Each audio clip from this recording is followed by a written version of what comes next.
"Mom's sick, so I came instead," a 6-year-old girl said quietly. What the CEO did next stunned everyone. Maribel Torres had worked the overnight cleaning shift at Ash Grove Tower for 6 years, long enough to know every hallway, every stubborn coffee stain, and every executive's office by heart, including the corner suite on the 38th floor that belonged to Renee Calloway, CEO of Ash Grove Financial. In 6 years, Maribel had never once missed a shift.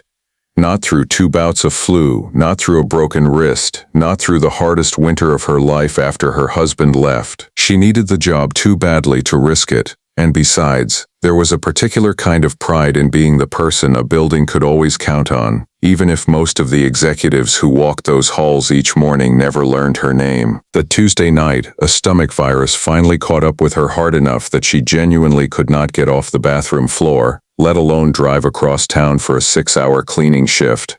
She called her supervisor at 9 p.m. Voice weak, apologizing more than the situation probably required, explaining she had no one to cover for her and no way to make the shift. Her supervisor, a tired man running 3 buildings on a skeleton night crew, told her flatly that a missed shift with no coverage meant a formal write-up, and a 3rd write-up meant termination. Company policy, nothing personal, nothing he could bend even if he wanted to. Maribel had no backup.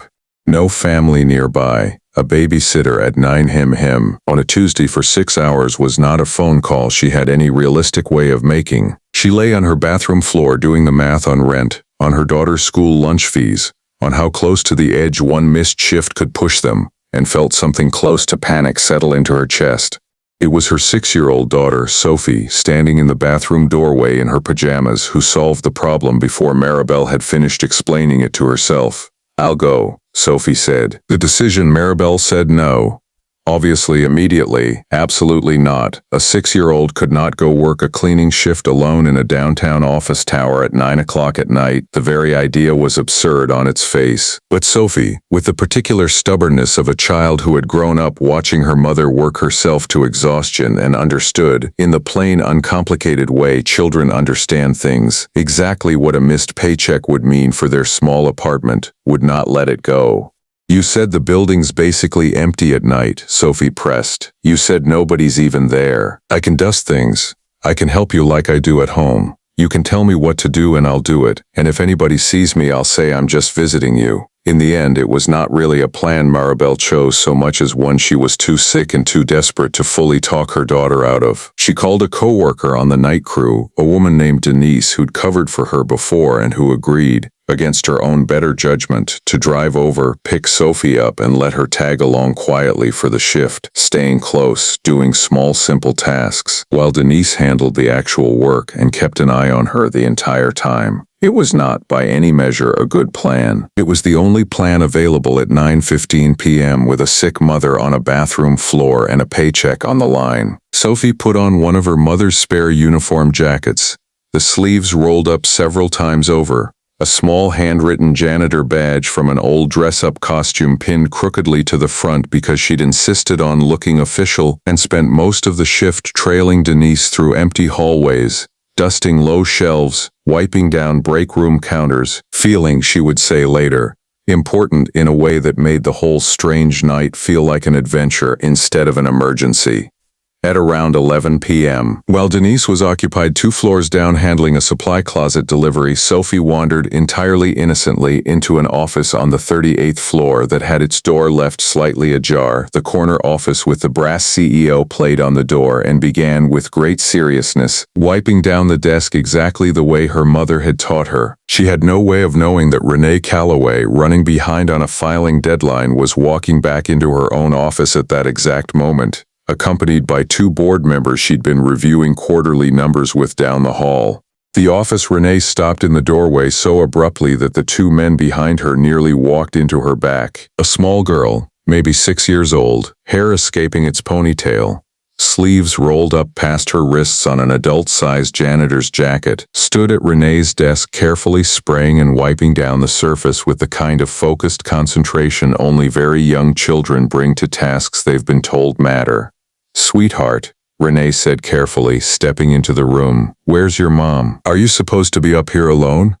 Sophie looked up, startled but not frightened exactly. more like a child who'd been caught doing something she wasn't entirely sure was allowed but hadn't been told outright was forbidden. "Mom's sick," she said quietly, setting down her cloth. "So I came instead." The office went very still. Renee crouched down slowly, bringing herself to the little girl's eye level, and asked, as gently as she could manage, "Came instead of who, honey? Who's your mom?" "Maribel," Sophie said. "She cleans here every night. She's really good at it. She said if she missed her shift she'd get in trouble and maybe lose her job, and we need the job, so I told her I'd help so it wouldn't count as missing it."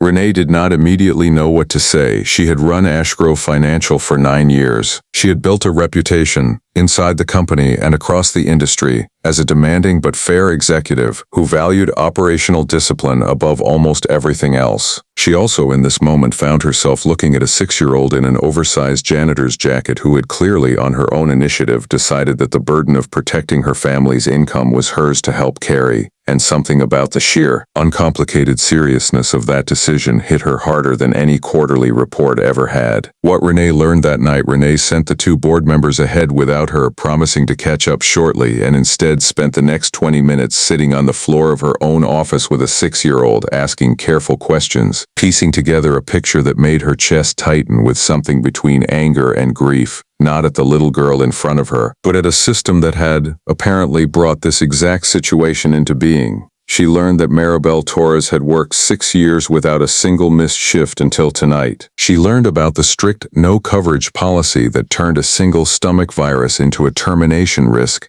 regardless of 6 years of perfect attendance behind it. She learned that Sophie's father had left 2 years earlier and that Maribel had been managing rent, school costs, and a household entirely alone since. She learned all of this from a 6-year-old who explained it plainly, without self-pity, simply as facts about her family's life that she had absorbed and understood far earlier than any child should have to. By the time Denise came upstairs, frantic, having realized Sophie had wandered off, she found her sitting cross-legged on the CEO's office floor, calmly explaining to Renee Calloway exactly which cleaning products work best on marble versus wood, while Renee listened with the complete, undivided attention she usually reserved for board presentations. "I am so sorry," Denise started, already bracing for the consequences she assumed were coming. Renee stood up. "Don't be. Get her home. And tell Maribel not to worry about tonight's shift or the write-up. There won't be one." She paused. "Actually, have her call me directly when she's feeling better. I'd like to speak with her myself." The following week, Maribel called Renee's office 2 days later, terrified, certain the call could only mean termination despite what she'd been told, rehearsing an apology she never actually got the chance to deliver. Renee cut straight past the anxious preamble and got directly to the point. "I want to change the coverage policy for the entire night cleaning staff," she said, "effective immediately.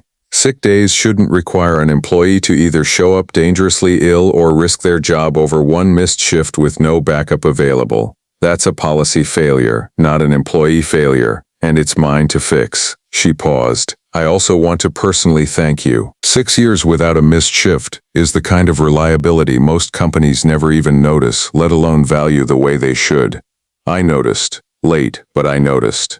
Maribel, stunned, managed only a quiet thank you. "One more thing," Renee added. "Your daughter is remarkable.